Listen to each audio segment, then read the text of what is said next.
ನೋಡಿದ್ಯಾ ನೋಡಿದ್ಯಾ ನಾನು ಸೃಷ್ಟಿಸಿರುವ ಈ ಗವಿ ಜಗತ್ತಿನ ಯಾವ ಮೂಲೆಯಲ್ಲೂ ಇಲ್ಲ. ಆ ಮಾಯ್ಕಾರ ಮಾದೇವನೇ ಇರಲಿ, ಈ ಜಗತ್ತನ್ನು ಸೃಷ್ಟಿ ಮಾಡಿದ ಆ ಬ್ರಹ್ಮನೇ ಇರಲಿ, ಈ ಗವಿಯ ದಾರಿ ಯಾರಿಗೂ ಕಾಣಿಸಕ್ಕಿಲ್ಲ. ಈಗ ನನ್ನ ಮಕ್ಕಳನ್ನು ಹುಡುಕಕ್ಕೆ ಯಾರಿಂದಲೂ ಸಾಧ್ಯ ಇಲ್ಲ. ಆ ಜಂಗಮಯ್ಯನ ಕೈಯಲ್ಲೂ ಸಾಧ್ಯ ಇಲ್ಲ.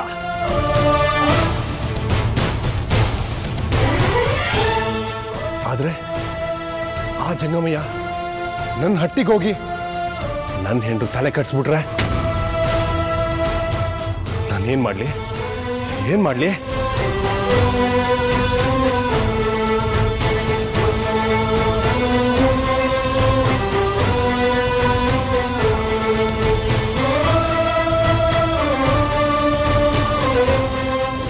ನನ್ನ ಸಂಕೀರ್ಣನ ನಾನು ನೋಡ್ಬೇಕು.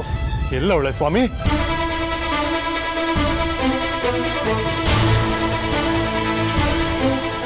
ನೀಲೇಗೌಡ, ಹೀಗೆ ಹುಡುಕಿದ್ರೆ ಅವಳು ಸಿಗ್ತಾಳೆ ಅನ್ಕೊಂಡಿದೀಯಾ? ಮತ್ತೆ ಮತ್ತೆ ನಾನು ಏನ್ ಮಾಡ್ಲಿ ಜಂಗಮಯ್ಯ? ನಾನು ನನ್ನ ಹೆಂಡ್ರನ್ನ ನೋಡ್ಬೇಕು. ಏನ್ ಮಾಡ್ಲಿ ಹೇಳು? ನೀನು ಅವಳನ್ನ ನೋಡಲೇಬೇಕು ಅಂದ್ರೆ ನನಗೆ ಬಲ್ಗೈ ಮುಟ್ಟಿ ಭಾಷೆ ಕೊಡು. ಇನ್ಮುಂದೆ ಯಾವತ್ತೂ ನಿನ್ನ ಹೆಂಡತಿನ ಅನುಮಾನದಿಂದ ನೋಡಲ್ಲ, ಅವಳಿಗೆ ಅಲೆ ಕೊಲೆ ಕೊಡಲ್ಲ ಅಂತ ಬಲ್ಗೈ ಮುಟ್ಟಿ ಭಾಷೆ ಕೊಡು. ಆಯ್ತು ಜಂಗಮಯ್ಯ, ನಾನು ಬಲ್ಗೈ ಮುಟ್ಟಿ ಭಾಷೆ ಕೊಡ್ತೀನಿ. ಸತ್ಯ ಮಾಡಿ ಹೇಳ್ತೀನಿ ಜಂಗಮಯ್ಯ, ಯಾವುದೇ ಪರಿಸ್ಥಿತಿ ಆಗೋ ನನ್ನ ಹೆಂಡ್ರ ಮ್ಯಾಗೆ ಅನುಮಾನ ಪಡಕ್ಕಿಲ್ಲ, ಅವಳಿಗೆ ಅಲೆ ಕೊಲೆ ಕೊಡಕ್ಕಿಲ್ಲ. ನೀಲೇಗೌಡ, ಬಲ್ಗೈ ಮುಟ್ಟಿ ಭಾಷೆ ಕೊಟ್ಟಿದ್ದೀಯ. ಕೊಟ್ಟು ಮಾತಿಗೆ ತಪ್ಪಬಾರ್ದು. ಮಾತಿಗೆ ತಪ್ಪಿದ್ರೆ ಇನ್ನಿಲ್ಲದ ಕಷ್ಟಕ್ಕೆ ಗುರಿಯಾಗ್ತೀಯ. ಮಾತಿಗೆ ತಪ್ಪೋ ಮಗ ಅಲ್ಲ ಸ್ವಾಮಿ ನಾನು. ಅಯ್ಯೋ ಹುಚ್ಚಪ್ಪಗಳಿರ, ಮಾನವ ಜನ್ಮ ದೊಡ್ಡದು, ಅದನ್ನು ಹಾಳು ಮಾಡಿಕೊಳ್ಳದಿರಿ ಎಂದು ಎಷ್ಟು ಹೇಳಿದರೂ ನಿಮಗದು ಅರ್ಥವಾಗುವುದಿಲ್ಲವಲ್ಲ. ಆಸೆಯೇ ದುಃಖಕ್ಕೆ ಮೂಲ, ಅತಿಯಾಸೆ ಗತಿಗೇಡು ಎಂಬ ತತ್ವ ನಿಮಗೆ ಅರಿವಾದಾಗಲೇ ಗೊತ್ತಾಗುತ್ತಿತ್ತು. ಹಿಂದೆ ಕಳೆದ ತೇತ್ರಾಯುಗ ದ್ವಾಪರ ಯುಗದಲ್ಲಿ ಹೇಗಿತ್ತು? ಗುರು ಹಿರಿಯರ ಭಕ್ತಿ ನಿಷ್ಠೆಗಳಿತ್ತು.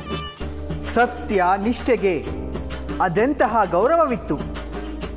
ಕೊಟ್ಟ ಮಾತು ನೀಡಿದ ವಚನಕ್ಕೆ ಅದೆಂತಹ ಆದ್ಯತೆ ಇತ್ತು. ಪ್ರಾಣ ಬಿಟ್ಟರೂ ಸರಿಯೇ, ನೀಡಿದ ವಚನಕ್ಕೆ ತಪ್ಪುತ್ತಿರಲಿಲ್ಲ. ಕಲಿಯ ಅಟ್ಟಹಾಸವನ್ನು ಮೆಟ್ಟಿ ನಿಲ್ಲೋಕೆ ನಾನು ಹುಟ್ಟಿದ್ದು.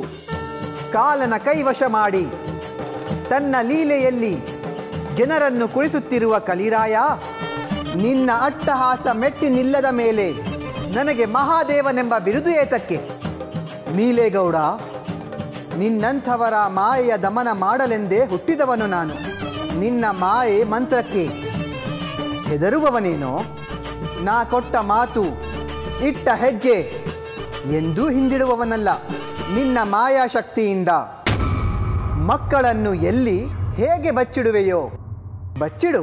ನಿನ್ನ ದುಷ್ಟಶಕ್ತಿಯನ್ನು ಬಗ್ಗು ಬಡೆದು ನಾನು ಪಡೆದ ಹರಕೆಯಂತೆ ನಾ ಕೊಟ್ಟ ಮಕ್ಕಳು ಮುತ್ತಿನ ಜೋಳಿಗೆಗೆ ದಾನವಾಗಿ ಬರಲೇಬೇಕು. ನೋಡುತ್ತಿರು.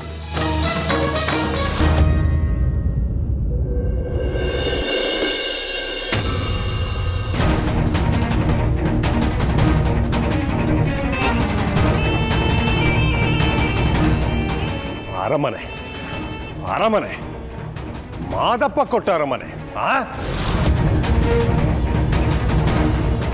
ಏಯ್ ಮಾದಪ್ಪ, ನೀನು ಅರಮನೆ ಕೊಟ್ಟು ಮಾತ್ರಕ್ಕೆ ನೀನು ಯಾವಾಗ ಬೇಕಾದ್ರೂ ಬರ್ಬೋದು, ಏನು ಬೇಕಾದ್ರೂ ಕೇಳ್ಬೋದು ಅನ್ಕೊಂಡ್ಯಾ?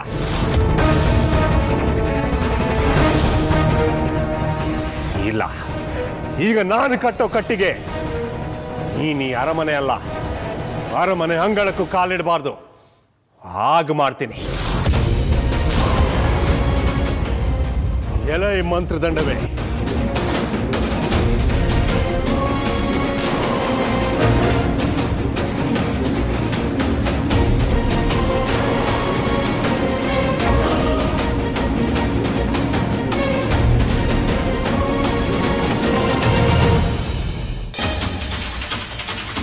ಬಲೆ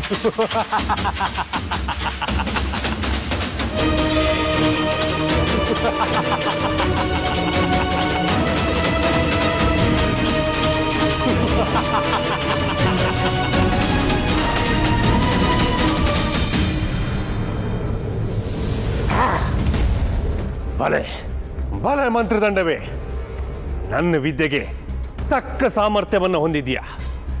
ಬರಲಿ ಬರಲಿ, ಅದ್ಯಾವ ಮಾಯ್ಕಾರ ಬರ್ತಾನೋ ನಾನು ನೋಡ್ತೀನಿ.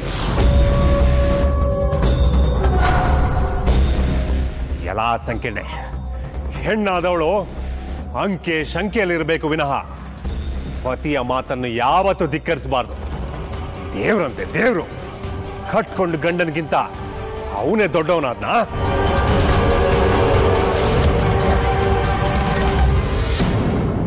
ದೇವರಾದವನು ಕೊಡಬೇಕು ವಿನಃ ಬೇಡಬಾರ್ದು.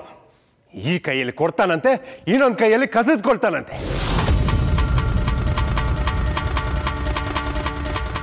ಬರ್ಲಿ ಬರ್ಲಿ, ಅದ್ಯಾವ ದೇವರು ಬರ್ತಾನೋ ನಾನು ನೋಡ್ತೀನಿ.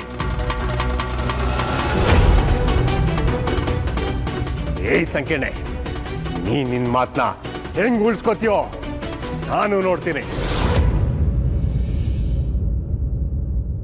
ಹೊಟ್ಟೆ ಒಳಗಡೆ ಮಕ್ಕಳಿಲ್ಲ, ಕಟ್ಟೆ ಒಳಗಡೆ ನೀರಿಲ್ಲ ಅಂತ ಹಂಗಿಸ್ಕೊಂಡವರು ನಾವು. ಈಗ ಹುಟ್ಟಿದ ಮಕ್ಕಳನ್ನ ದಿಕ್ಕು ದೆಸೆ ಇಲ್ದಿರೋರಿಗೆ ದಾನ ಮಾಡಿ ಮತ್ತೆ ಹಂಗಿಸ್ಕೊಳ್ಬೇಕಾ? ಇಲ್ಲ ಇಲ್ಲ, ಸಾಧ್ಯನೇ ಇಲ್ಲ, ಎಂದೂ ಆಗಕ್ಕಿಲ್ಲ.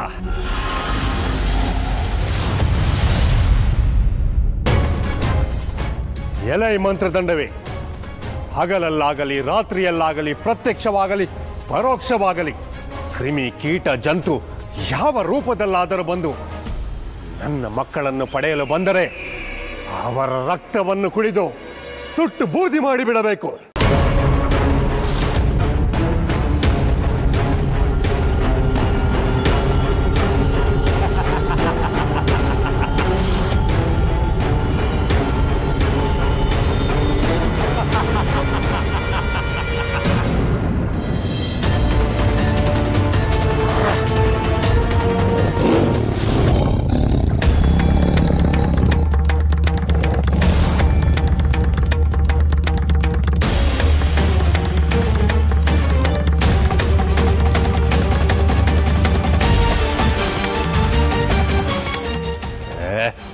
ಭ್ರಮೆ, ಇಲ್ಲಿಗೆ ಯಾವ ಹುಲಿ ಬರ್ತದೆ? ಬರಕ್ಕಿಲ್ಲ.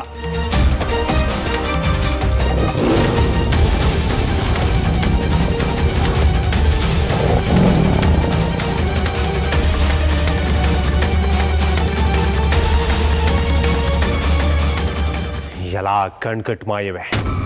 ನನಗೆ ನನಗೆ ಈ ಮಲೆಯ ಮಾಂತ್ರಿಕನಿಗೆ ಮಾಯನ.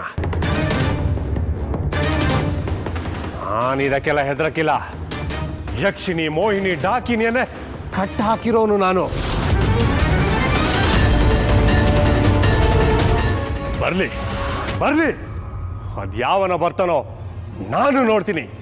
ಯಾವನೇ ಬಂದು ನಾನು ಹಾಕಿರೋ ಈ ದಿಗ್ಬಂಧನ ದಾಟಿದ್ರೆ ಅವನು ಕತ್ತನ್ನ ಒಸ್ಕಾಕ್ಬಿಡ್ತೀನಿ.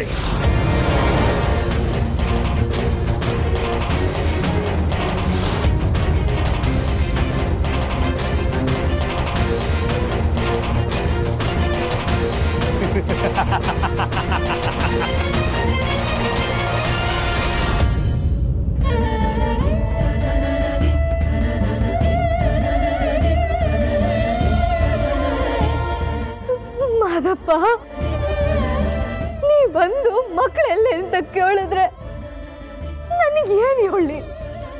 ಯಾಕೆ ಪರೀಕ್ಷೆ ಮೇಲೆ ಪರೀಕ್ಷೆ ಓಡ್ತಿದ್ಯಾ? ನಾನೇನ್ ತಪ್ಪು ಮಾಡಿದ್ದೆ? ಈ ಕೈನಾಗ ಕೊಡ್ತೀಯ, ಇನ್ನೊಂದ್ ಕೈನಾಗೆ ಕಿತ್ಕೋತೀಯ. ಸಾಕುತ್ತದೆ, ಸಾಕು. ಅಯ್ಯೋ, ಈಗ ನಾನು ಒಡೆಯ ಬಂದು ಮಕ್ಕಳು ಎಲ್ಲಿ ಅಂತ ಕೇಳಿದ್ರೆ ನನಗೇನು ಹೇಳಪ್ಪ? ಏನು ಉತ್ತರ ಕೊಡ್ಲಿ?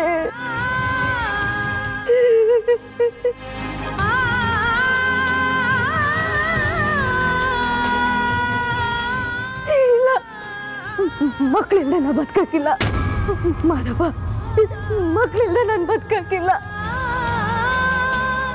ನೀನೇ ನನಗೆ ದಾರಿ ತೋರಿಸ್ಬೇಕು, ನೀನೇ ನನಗೆ ದಾರಿ ತೋರಿಸ್ಬೇಕು.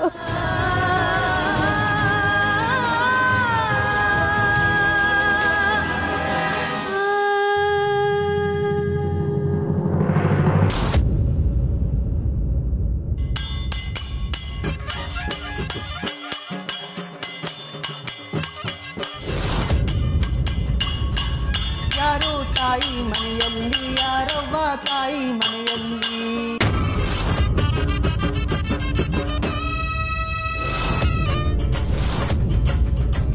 ಅರವಿಗೆ ಭಿಕ್ಷೆ ನೀಡವ್ವ, ಗುರುವಿಗೆ ಭಿಕ್ಷೆ ನೀಡವ್ವ. ಯಾರವ್ವ ತಾಯಿ ಮನೆಯೊಳಗೆ, ಯಾರವ್ವ ತಾಯಿ ಮನೆಯೊಳಗೆ, ಯಾರವ್ವ ತಾಯಿ ಮನೆಯೊಳಗೆ, ಯಾರವ್ವ ತಾಯಿ ಮನೆಯೊಳಗೆ. ಅವ್ವ, ಯಾರಿದ್ದೀರವ ಮನೆಯೊಳಗೆ?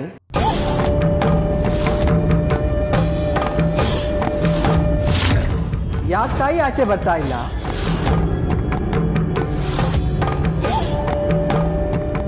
ಸರಿ ಬಿಡು, ನಾನೇ ಬರ್ತೀನಿ.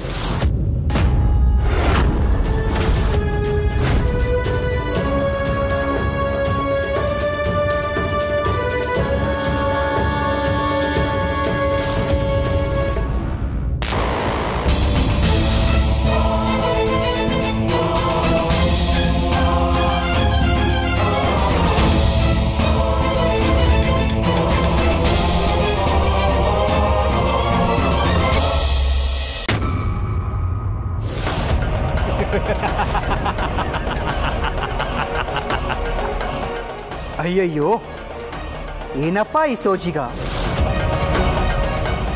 ಈ ಸೋಜಿಗಾರನಿಗೆ, ಜಾದುಗಾರನಿಗೆ ಸೋಜಿಗ ತೋರಿಸೋ ದಿಗ್ಬಂಧನವೇ? ನಾ ಕೊಟ್ಟ ಅರಮನೆಯೊಳಗೆ ನನಗೇ ಪ್ರವೇಶವಿಲ್ಲ. ಇರಲಿ, ಹೊರಗೆ ನಿಂತು ಕೇಳುತ್ತೇನೆ. ಅವ್ವ ತಾಯಿ, ಉತ್ತರ ದೇಶದಿಂದ ಕತ್ತಲ ರಾಜ್ಯಕ್ಕೆ ಬಂದ ನಿಮ್ಮಪ್ಪನ ಮನೆ ದೇವರು ಮಾದಪ್ಪ ಬಂದಿದ್ದಾನೆ. ಆಚೆ ಬಾ ತಾಯಿ, ವಾರಣೆ ನೀಡು ತಾಯಿ.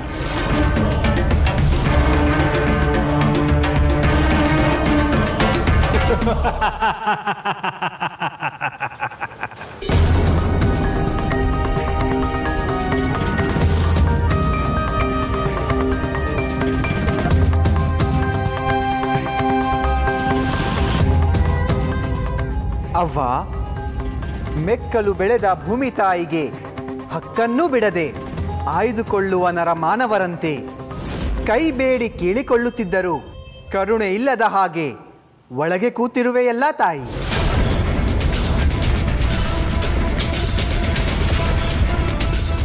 ನನ್ನ ಮುತ್ತಿನ ಜೋಳಿಗೆ ಮನೆಯ ಮುಂದೆ ಬಂದು ನಿಂತು ಬಹಳ ಹೊತ್ತಾಯಿತು ತಾಯಿ.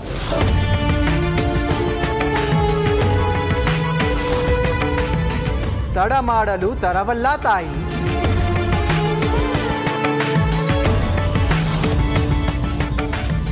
ನೀಡುವೆಯಾ ಇಲ್ಲ ದೂಡುವೆಯಾ? ಅದನ್ನಾದರೂ ಹೇಳು ತಾಯಿ.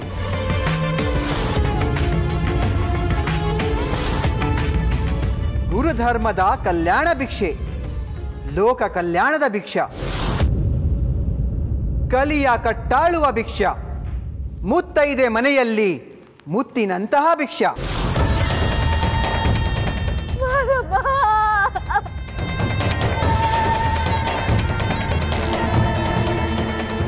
ಭಿಕ್ಷಾ ತಾಯಿ ಭಿಕ್ಷಾ, ಶಿಶು ಮಕ್ಕಳ ಭಿಕ್ಷೆ. ಮುಚ್ಚು ಬಾಯಿ ಜಂಗಮಯ್ಯ. ಇನ್ನೊಂದ್ಕಿದ ನನ್ನ ಮಕ್ಕಳು ಬೇಕು ಅಂದ್ರೆ ನನ್ನ ಕೋಪ ನೆತ್ತಿಗೆ ಇರುತ್ತೆ. ಎಲ್ಲಿದೀಯಪ್ಪ?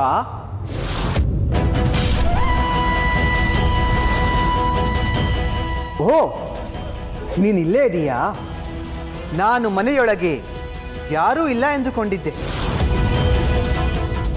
ನಾನು ಅದೆಷ್ಟೋ ಸಾರಿ ಕ್ವಾರಂಟೈನ್ ಹೋಗಿದೆ, ನಿನಗೆ ಕೇಳಿಸಲಿಲ್ಲವೇ?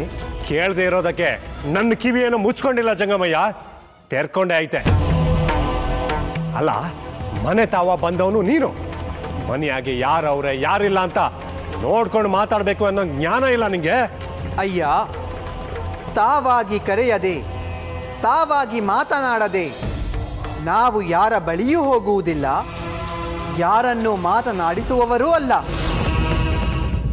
ಅಂದು ನಿನ್ನ ಸತಿ ಕೂಗಿ ಕರೆದಳು, ಬಂದು ಭಾಗ್ಯ ನೀಡಿದೆ. ಇಂದು ಕೊಟ್ಟ ಮಾತಿನಂತೆ ದಾನ ಕೇಳಲು ಬಂದಿದ್ದೇನೆ.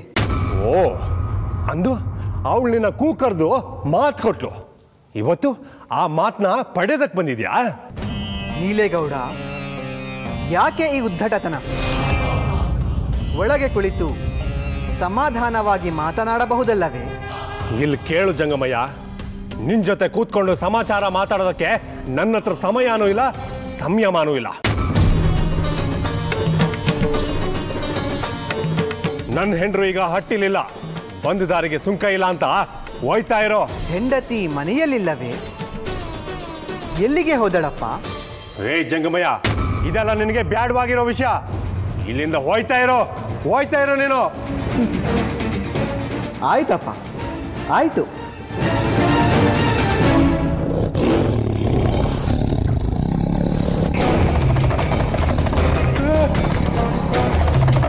ಹುಲಿ ಹುಲಿ, ಜಂಗಮಯ್ಯ.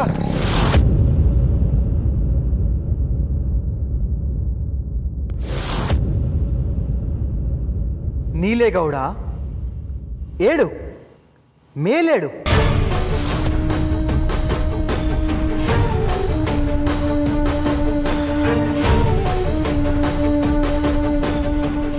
ಏಳು, ಮೇಲೇಳು. ಒಳ್ಳೇದಾಗ್ಲಿ.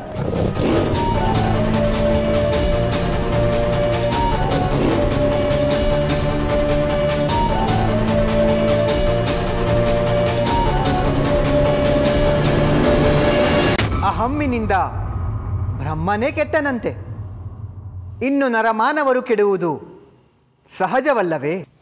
ನೋಡು ಮಾದಪ್ಪ, ನಿನ್ನ ಈ ಉಪಚಾರಕ್ಕೆ ಮಾತುಗಳೆಲ್ಲ ನನಗೆ ಬೇಕಿಲ್ಲ. ಈ ಬಣ್ಣ ಬಣ್ಣದ ಮಾತುಗಳಿಂದ ತಾನೇ ನನ್ನ ಹೆಂಡ್ರು ತಲೆ ಕೆಡಿಸಿ ಅವಳ ಹತ್ರ ಮಕ್ಕಳು ಪಡೆಯೋ ಮಾತಿಸ್ಕೊಂಡಿದ್ದು.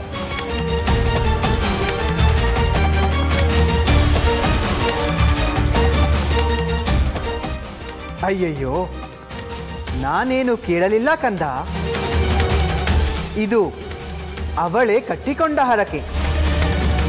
ಕಟ್ಟಿದ ಹರಕೆಯನ್ನು ತೀರಿಸುವುದಿಲ್ಲ ಎನ್ನುವುದು ನ್ಯಾಯವೇ ಕಂದ?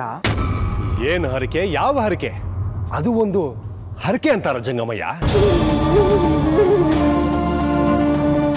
ಬಿತ್ತಿದವರು ಬೆಳೆ ಕೊಡ್ತಾರ, ಹೆತ್ತವರು ತಮ್ಮ ಮಕ್ಕಳನ್ನ ಕೊಡ್ತಾರ.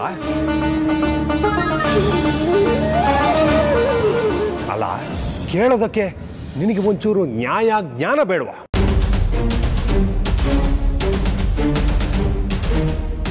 ವಾಪ ಬಂದಾಗ ನಿರ್ಧಾರ ತಗೋಬಾರ್ದು, ಸಂತೋಷ ಬಂದಾಗ ಮಾತು ಕೊಡಬಾರ್ದು ಅಂದಾರೆ ದೊಡ್ಡವರು.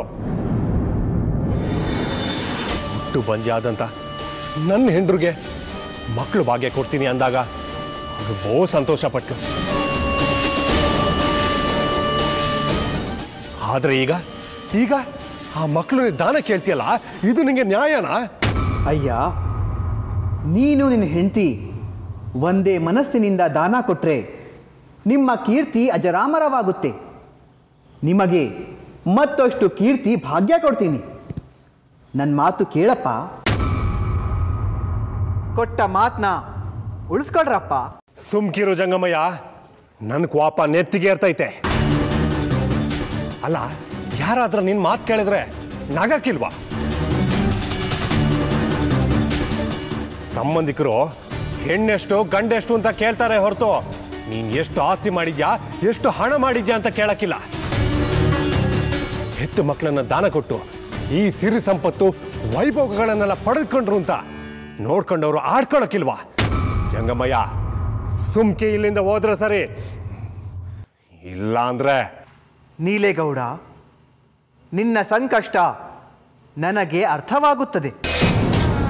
ನೀನು ದಾನ ಕೊಡಲು ಹೊರಟಿರುವ ಮಕ್ಕಳು ಸಾಮಾನ್ಯರಾಗಿರುತ್ತಾರೆ ಅಂದುಕೊಂಡಿದ್ದೀಯಾ? ಈ ಕಲಿಯುಗದಲ್ಲಿ ಮುಂದೆ ನನ್ನ ಶಿಶುಮಕ್ಕಳಾಗುತ್ತಾರೆ.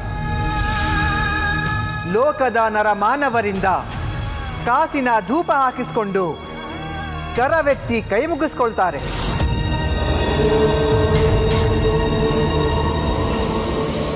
ಲೋಕ ಮೆಚ್ಚುವ ಶರಣರಾಗ್ತಾರೆ. ಇದರಿಂದ ನಿಮ್ಮ ಕೀರ್ತಿಯು ಬೆಳಗುವುದಿಲ್ಲವೇ? ಮಣ್ಣಾತು ನಿನ್ನ ಕೀರ್ತಿಗೆ. ಅಲ್ಲ, ನನ್ನ ಮಕ್ಕಳು ನನ್ನ ಜೊತೆ, ನನ್ನ ಸಂಕೀರ್ಣ ಜೊತೆ ಈ ಅರಮನೆಯಾಗೆ ಸುಖವಾಗಿರ್ಬೇಕು. ಅದನ್ ಬಿಟ್ಟು ನಿನ್ ಜೊತೆ ಊರು ಕೇರಿ ನಾಡು ಪಾಡು ಅಂತ ಅಲೆತ್ಕೊಂಡಿರಕ್ಕಾಯ್ತದ? ನೀನೇ ಒಸಿ ಹೇಳು. ಇಲ್ಲ ಇಲ್ಲ, ಅದ್ಯಾವತ್ತೂ ಆಗಕ್ಕಿಲ್ಲ. ನೀ ನನ್ನ ಮಕ್ಕಳು ವಿಷಯ ಬಿಟ್ಟು ಮೊದಲಿನಿಂದ ಹೋಯ್ತಾ ಇರೋ. ಇದು ನಿನ್ನ ಮಾತು? ಕೊಡುವುದಿಲ್ಲವೆನ್ನುವುದು ನಿನ್ನ ಕೊನೆಯ ಮಾತೆ? ಆದರೆ ಮಾತು ಕೊಟ್ಟ ನಿನ್ನ ಅರ್ಧಾಂಗಿಣಿ ಇದ್ದಾಳಲ್ಲ, ಅವಳನ್ನ ಕರಿ. ಅವಳ ಬಾಯಿಯಲ್ಲಿ ಏನು ಬರುತ್ತೋ ನೋಡೋಣ. ಅವಳು ನನಗೆ ಕೊಡುವುದಿಲ್ಲವೆಂದರೆ ನಾನು ಹೊರಟು ಬಿಡುತ್ತೇನೆ. ಕರಿ ಅವಳನ್ನ. ಏ ಜಂಗಮಯ್ಯ, ಒಂದ್ಸರ್ತಿ ಹೇಳಿದ್ರೆ ಅರ್ಥ ಆಗಕ್ಕಿಲ್ವಾ? ನನ್ನ ಹೆಂಡ್ರು ಈ ಹಟ್ಟಿಲಿ ಇಲ್ಲ. ಅವಳು ಹೆರಿಗೆ ಬಾಣಂತನಕ್ಕೆ ನನ್ನ ತವರಿಗೆ ಹೋಗವಳೆ. ನೀಲಿನಿಂದ ಹೋಯ್ತಾ ಇರೋ. ಏ ಜಂಗಮಯ್ಯ, ಇನ್ನು ಏನ ಯೋಚನೆ ಮಾಡ್ತಾ ಇದ್ದಿ? ಬಿಡೋ ಬಿಡು ನಿನ್ ಗಾಡಿಯಾ.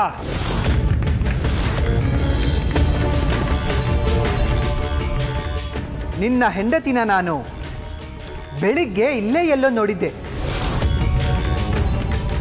ಯಾಕಪ್ಪ ಸುಳ್ಳು ಹೇಳ್ತಿದೀಯಾ? ಏ ಜಂಗಮಯ್ಯ, ಅತಿ ಆತು ನಿಂದು.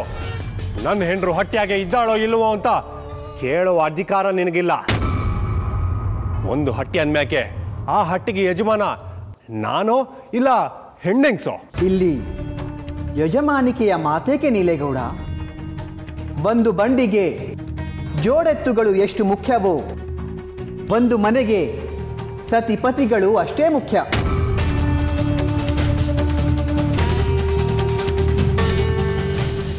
ಯಾರು ಏನೇ ನಿರ್ಧಾರ ತೆಗೆದುಕೊಂಡರೂ ಅದನ್ನು ಗೌರವಿಸುವುದು ಇಬ್ಬರ ಧರ್ಮ. ಹೇ, ಇನ್ನು ನೀತಿ ಪುರಾಣ ಕಥೆಗಳೆಲ್ಲ ನನಗೆ ಬೇಕಿಲ್ಲ. ನಾನು ನನ್ನ ಮಕ್ಕಳನ್ನು ಕೊಡಕ್ಕಿಲ್ಲ ಅಂತ ನಿರ್ಧಾರ ತಗೊಂಡಾತು. ಇನ್ಮ್ಯಾಕೆ ನನ್ನ ಹೆಂಡ್ರಲ್ಲ, ಯಾವನೇ ಹೇಳಿದ್ರು ನಾನು ನನ್ನ ಮಕ್ಕಳನ್ನು ಕೊಡಕ್ಕಿಲ್ಲ ಅಂದ್ರೆ ಕೊಡಕ್ಕಿಲ್ಲ. ಎಷ್ಟು ಹೇಳಿದ್ಮೇಲೂ ಇಲ್ಲೇ ನಿಂತ್ಕೊಂಡು ನನ್ನ ಮಕ್ಕಳು ಭಿಕ್ಷೆ ಕೇಳ್ತೀಯ ಅಂದ್ರೆ ನನ್ನ ಕೋಪಕ್ಕೆ ಆಹುತಿ ಆಯ್ತೀಯ ನೀನು. ಸಮಾಧಾನ ನೀಲೇಗೌಡ, ಸಮಾಧಾನ. ಏನೆಂದೆ ನೀನು? ಯಾರೇ ಬಂದರೂ ನಿನ್ನ ನಿರ್ಧಾರ ಬದಲಿಸಲು ಸಾಧ್ಯವಿಲ್ಲವೇ? ಉರಿಯುವ ಸೂರ್ಯನನ್ನು ಕಪ್ಪು ಮೋಡಗಳು ಎಷ್ಟು ಕಾಲ ಮರೆಮಾಚಲು ಸಾಧ್ಯ? ಉರಿಯುವ ಕೆಂಡವನ್ನು ಎಷ್ಟು ಕಾಲ ಸೆರಗಿನಲ್ಲಿ ಗಂಟು ಹಾಕಲು ಸಾಧ್ಯ?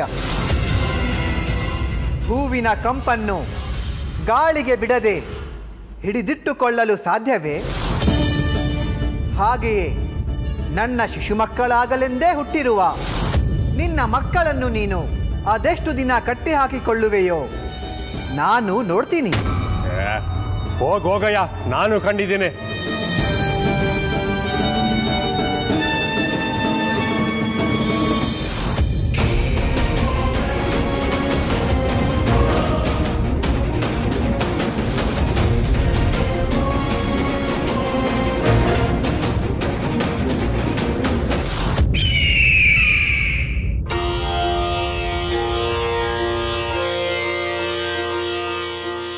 ಸ್ವಾಮಿ, ನೀವು ನಿಮ್ಮ ಶಪಥವನ್ನು ಮರೆತು ಮತ್ತೆ ನನ್ನ ಅಂತಃಪುರದೊಳಗೆ ಬರುವ ಕೃಪೆ ತೋರುತ್ತೀರೆಂದು ನನ್ನ ಕನಸಿನಲ್ಲಿಯೂ ನೆನೆಸಿರಲಿಲ್ಲ ಸ್ವಾಮಿ. ನಿಮ್ಮ ಆಗಮನದಿಂದ ನನ್ನ ಬರುಡಾದ ಬದುಕಿನಲ್ಲಿ ಮತ್ತೆ ಮಳೆ ಸುರಿದಂತಾಯಿತು. ನನ್ನ ಕಂದನಿಗೆ ತಂದೆಯ ಪ್ರೀತಿ ಸಿಕ್ಕಿದಂತಾಯಿತು. ನಾನು ನಂಬಿದ ದೇವರು, ನಾನು ಮಾಡಿದ ಪೂಜೆ ವ್ಯರ್ಥವಾಗಲಿಲ್ಲ ಸ್ವಾಮಿ, ವ್ಯರ್ಥವಾಗಲಿಲ್ಲ. ನಾನು ಪುಣ್ಯವಂತೆ, ನಾನು ಪುಣ್ಯವಂತೆ. ಸ್ವಾಮಿ, ಸ್ವೀಕರಿಸಿ. ನಾನೇ ನಿಮಗಾಗಿ ಪ್ರೀತಿಯಿಂದ ತಂದ ಕೇಸರಿ ಹಾಲು.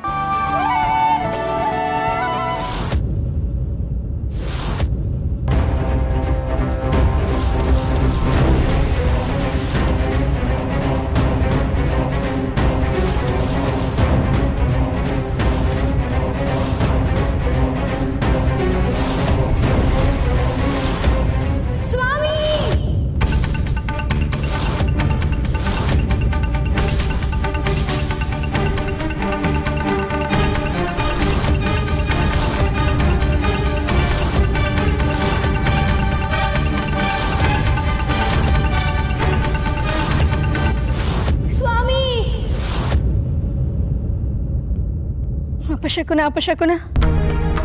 ಹಿಂದೆಂದು ಇಂತಹ ದುಸ್ವಪ್ನವನ್ನು ನಾನು ಕಂಡಿರಲೇ ಇಲ್ಲ. ಏನು ಮಾಡಲಿ? ಅವರನ್ನು ಹೇಗೆ ಎಚ್ಚರಿಸಲಿ? ಅಮ್ಮ ಜಗನ್ಮಾತೆ ಪಾರ್ವತೀ ದೇವಿ, ನನ್ನ ಮಾಂಗಲ್ಯವನ್ನು ಉಳಿಸು ತಾಯಿ, ನನ್ನ ಮಾಂಗಲ್ಯವನ್ನು ಉಳಿಸು.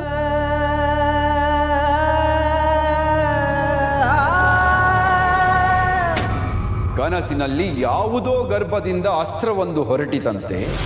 ಅದು ಬಂದು ನಮ್ಮನ್ನು ಮುಟ್ಟಿ ಬೆಂಕಿಯ ಜ್ವಾಲೆಯಾಗಿ ನಮ್ಮನ್ನು ಸುಟ್ಟು ಹಾಕಿತಂತೆ.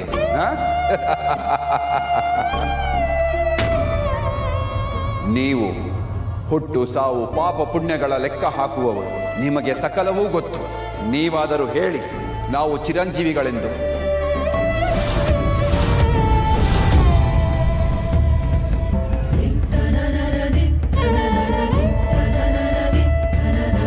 ಸಾಮ್ರಾಟರು ಸಾವು ಬರದಂತೆ ವರ ಪಡೆದಿರುವುದು ಸೂರ್ಯ ಚಂದ್ರರಿರುವಷ್ಟೇ ಸತ್ಯ ಮಹಾರಾಣಿಯವರೇ. ಆದರೆ ರೇ ಎಂಬ ಪ್ರಶ್ನೆ ಏಕೆ ಚಿತ್ರಗುಪ್ತರೇ? ಕ್ಷಮಿಸಿ ಸಾಮ್ರಾಟರೇ, ಮಹಾರಾಣಿಯರ ಕನಸು ಸುಳ್ಳಲ್ಲ, ಭವಿಷ್ಯದ ಮುನ್ಸೂಚನೆ. ಅಂದರೆ ಸಾವು ನಿಮ್ಮನ್ನು ಬೆನ್ನಟ್ಟುತ್ತಿರುವುದು ನಿಜ.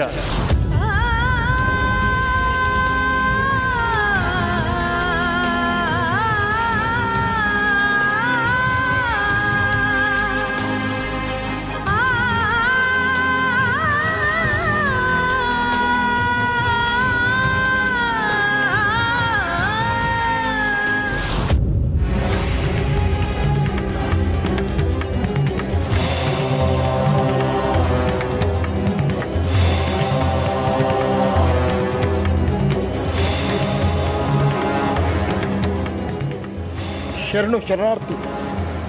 ನನ್ನ ಕರೆದಂಗಾತು, ಹಂಗ ಓಡಿ ಬಂದ್ಬಿಟ್ಟೆ ಬುದ್ಧಿ.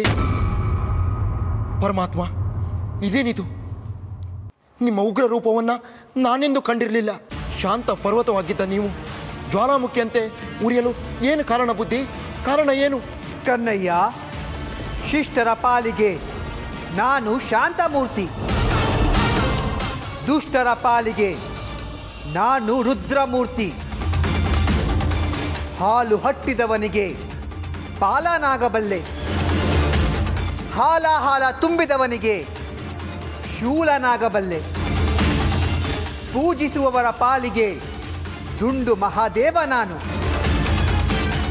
ಮರೆಯುವವರ ಪಾಲಿಗೆ ಕೆಂಡ ಗಣ್ಣಯ್ಯ ನಾನು. ಶಾಂತನಾಗು ಪರಮಾತ್ಮ, ಶಾಂತನಾಗು. ನಿಮ್ಮ ಉಗ್ರ ರೂಪವನ್ನು ನೋಡಲಾರೆ. ನಿಮ್ಮೊಳಗಿದ್ದ ಅಗ್ನಿ ಪರ್ವತವನ್ನು ಕೆಣಕಿದವರು ಯಾರು ಪರಮಾತ್ಮ? ಕನ್ನಯ್ಯ, ನನ್ನ ವಿಚಾರ ನಿನಗೆ ತಿಳಿದಿದೆ. ಶಿಶು ಮಗನಾಗಿ ಒಲಿಸಿಕೊಳ್ಳಲು ನಡೆದ ತಿಕ್ಕಾಟದ ಅರಿವು ನಿನಗಿದೆ. ಆ ತಿಕ್ಕಾಟದ ಫಲವೇ ಇಂದು ನಿನ್ನಲ್ಲಿ ಭಕ್ತಿಯ ಕಿಡಿಹೊತ್ತಿ ಜ್ಯೋತಿಯಾಗಿ ಬೆಳಗುತ್ತಿದೆಯಲ್ಲವೇ? ಹೌದು ಪರಮಾತ್ಮ. ಆದರೆ ನಿನ್ನ ಹಿಂಬಾಲಕರಾಗಿ ಬರಬೇಕಾಗಿರುವ ಆ ಶಿಶು ಮಕ್ಕಳನ್ನು ಕರೆತರಲು ಅಡ್ಡಿಯಾಗುತ್ತಿದೆ ಕನ್ನಯ್ಯ. ಅಯ್ಯಯ್ಯೋ, ನಿಮ್ಮ ಪರಮಪಾದ ಹೊತ್ತು ಶಿಶುಮಕ್ಕಳಾಗೋದೇ ಒಂದು ಭಾಗ್ಯ. ಅಂಥದ್ರಾಕೆ ನಿಮ್ಮ ಶಿಶುಮಕ್ಕಳಾಗೋಕೆ ಹಿಂದೇಟಾಗ್ತಾ ಇದ್ದಾರ ಆ ಮಕ್ಕಳು? ಆ ಮಕ್ಕಳಲ್ಲ ಕನ್ನಯ್ಯ, ಆ ಕುಡಿಗಳನ್ನು ಪಡೆದು ತಮ್ಮ ಜನ್ಮವನ್ನು ಸಾರ್ಥಕ ಮಾಡಿಕೊಂಡಿದ್ದಾರಲ್ಲ ಆ ಅವಿವೇಕಿಗಳು, ಅವರು ತಡೆವೊಡ್ಡುತ್ತಿದ್ದಾರೆ. ಏನು ಹೇಳ್ತಿದೀಯ ಪರಮಾತ್ಮ? ಹೌದು ಕನ್ನಯ್ಯ, ಆದರೆ ಇದರಲ್ಲಿ ನನ್ನ ಭಕ್ತೆ ಸಂಕವನದ್ದು ಏನೂ ತಪ್ಪಿಲ್ಲ. ಅವಳನ್ನು ತನ್ನ ಮಾಯಾ ಶಕ್ತಿಯಲ್ಲಿ ಬಂಧಿಸಿ ನನಗೆ ಎದುರಾಡುತ್ತಿದ್ದಾನಲ್ಲ ಆ ನೀಲೇಗೌಡ. ಈಗ ಏನು ಮಾಡೋದು ಬುದ್ಧಿ? ನೀವು ಒಪ್ಪಣೆ ಕೊಟ್ರೆ ನಾವು ಹೋಗಿ ಅವ್ರ ಮನ ಒಲಿಸೋಕೆ ಪ್ರಯತ್ನ ಮಾಡ್ತೀವಿ. ಸಾಧ್ಯವಿಲ್ಲ ಕನ್ನಯ್ಯ. ಅರಿವಿನ ಪಾಠ ಹೇಳಿ ಕಾಲಹರಣ ಮಾಡುವ ಅಗತ್ಯವಿಲ್ಲ. ಈಗೇನಿದ್ದರೂ ದಂಡಂ ದಶಗುಣಂ. ಹಾಗೆ ಆಗಲಿ ಪರಮಾತ್ಮ. ನಿಮ್ಮ ಇಚ್ಛೆ ತಿಳಿಸಿದ್ರೆ ನಿಮ್ಮ ಮಾತಿನಂಗೆ ನಡ್ಕೊಳ್ಳೋಕ್ಕೆ ನಾನು ಸಿದ್ಧ. ಆ ನೀಲೇಗೌಡ ಅಲ್ಪವಿದ್ಯೆ ಮಹಾಗರ್ವಿ ಎಂದು ಮೆರೆಯುತ್ತಿದ್ದಾನೆ.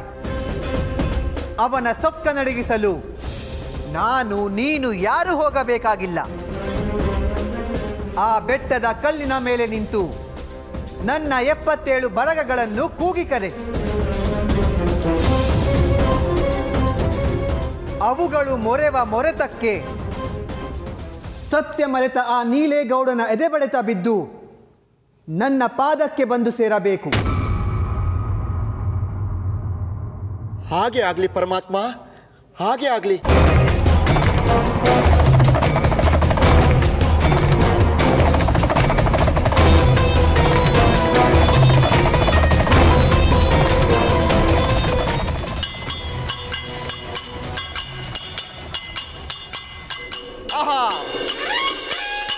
ಅಂಚಿತಾಳಿನ ಕೆಂಚ ಬರ್ಗ, ಅಂಚಿತಾಳಿನ ಕೆಂಚ ಬರ್ಗ, ಕೆಂಜಾಳದ ಕೆಂಜ ಬರ್ಗ, ಕೆಂಜಾಳದ ಕೆಂಜ ಬರ್ಗ.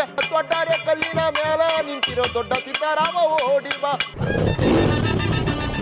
ದೊಡ್ಡರೆ ಕಲ್ಲಿನ ಮೇಲೆ ನಿಂತಿರೋ ದೊಡ್ಡ ಸೀತಾರಾಮ ಓಡಿ ಬಾ.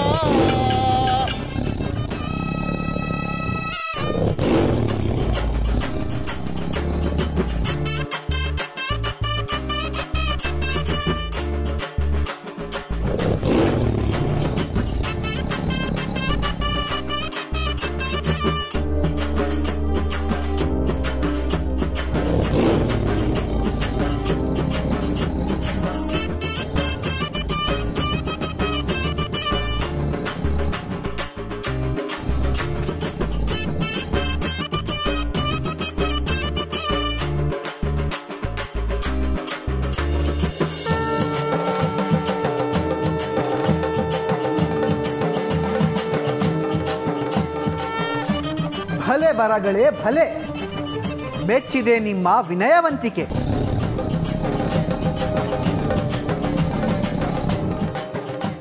ಮೆಚ್ಚಿದೆ ನಿಮ್ಮ ಪ್ರಾಮಾಣಿಕತೆಗೆ.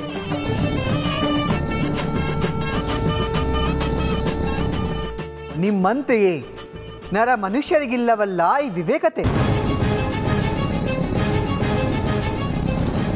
ಇರಲಿ, ಹೊರಡಿ ಹೊರಡಿ ನೀವೆಲ್ಲ. ಆ ದುಷ್ಟ ನೀಲೇಗೌಡ ಸೃಷ್ಟಿಸಿದ ಮಾಯದ ಗುಹೆಯ ಸುತ್ತ ಗರ್ಜಿಸಿ. ನಿಮ್ಮ ಗರ್ಜನೆಗೆ ನೀಲೇಗೌಡನ ಎದೆ ನಡುಗಬೇಕು.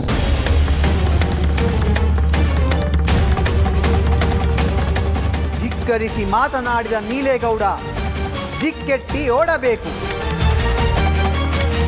ಆದರೆ ಒಂದು ಮಾತು ನೆನಪಿರಲಿ, ನನ್ನ ಭಕ್ತಿ ಸಂಕವ್ವಳಿಗೆ, ಅವಳ ಮಕ್ಕಳಿಗೆ ಎಳ್ಳಷ್ಟು ನೋವಾಗಬಾರದು.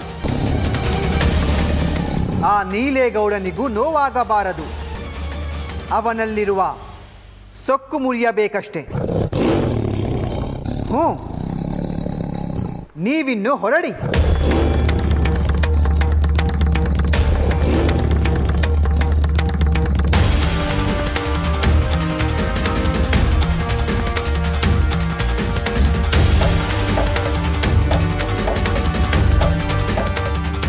ಶರಣು ನನ್ನಪ್ಪ, ಶರಣು.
ಅಯ್ಯೋ ನನ್ನ ಮಕ್ಕಳು.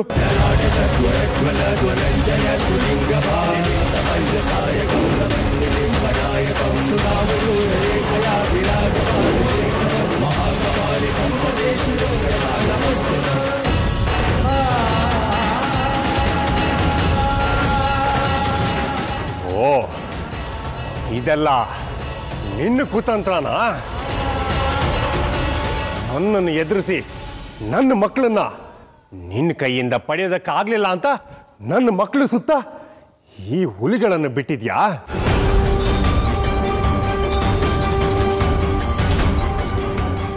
ಇರ್ಲಿ ಇರ್ಲಿ, ಅದಷ್ಟು ಹುಲಿಗಳು ಬಂದ್ರು ಅಷ್ಟೇನೆ. ಸಕಲ ವಿದ್ಯೆ ಸಂಪನ್ನನಾದ ನನ್ನೆದುರು ಈ ಹುಲಿಗಳೆಲ್ಲ ಯಾವ ಲೆಕ್ಕ? ನೋಡ್ತಾ ಇರೋ.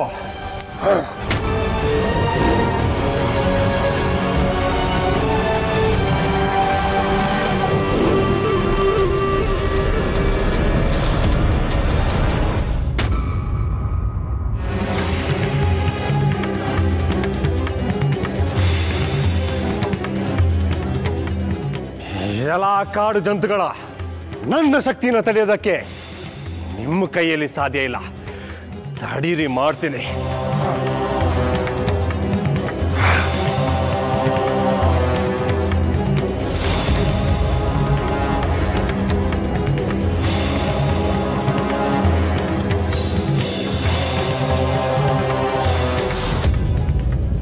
ಯಾಕೆ?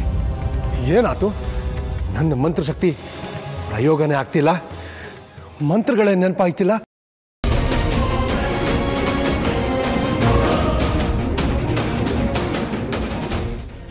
ಸಾಧ್ಯವಿಲ್ಲ ನೀಲೇಗೌಡ, ಸಾಧ್ಯವಿಲ್ಲ. ನಿನಗೆ ನಾ ಅಂದೇ ಹೇಳಿದ್ದೆ, ಈ ವಿದ್ಯೆ ಒಳಿತಿಗಾಗಿಯೇ ಹೊರತು ಕೆಡುಕಿಗಲ್ಲ ಎಂದು. ನೀನು ಪ್ರಯೋಗಿಸಲು ಹೊರಟಿರುವುದು ಯಾರ ಮೇಲೆ ಗೊತ್ತೇ? ಈ ಕಲಿಯುಗದ ನಿಜ ದೈವ, ಕಲಿಯ ಕಟ್ಟಾಳುವ ಪರಮೇಶ್ವರನ ಪ್ರತಿರೂಪವಾದ ಮಹದೇಶ್ವರನ ಮೇಲೆ. ನಿನ್ನ ಕೈ ಚಳಕ ಇಲ್ಲಿ ನಡೆಯಲಾರದು ನೀಲೇಗೌಡ. ನಿನ್ನ ಆಟ ಇಲ್ಲಿಗೆ ಮುಗಿಯಿತು.